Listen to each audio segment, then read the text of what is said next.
গাজীপুর জেলার বাসিন্দারা, বিশেষ করে কাপাসিয়া শ্রীপুর অঞ্চলের যারা বাসিন্দা, তারা যেসব শাকসবজি বাজার থেকে কিনেন তার একটা বড় অংশ এই কিশোরগঞ্জের এই তারাকান্দি হাট থেকে আসে।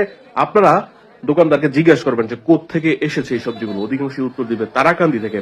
কিশোরগঞ্জ জেলার পাকুন্দিয়ার তারাকান্দিতে প্রতিদিন সকাল 7টা থেকে শুরু করে 10টা পর্যন্ত জমজমাট থাকে এই পাইকারি হাটটি। এখানে সব মন হিসাবে বিক্রি হয়, যেমন 40 কেজি বা 42 কেজি, এখানে ওরা মন বলে। খুব বেশি দাম যখন বেড়ে যায় তখন কেজি হিসেবে বিক্রি হয়। 9 ফেব্রুয়ারি 2025 সকাল 9টায় আমি হাটে গিয়ে পৌঁছাই। স্থানীয়ভাবে উৎপাদিত আলু বিক্রি হচ্ছিল 750 টাকা মন, কেজিতে 17-18 এরকম পড়ছিল।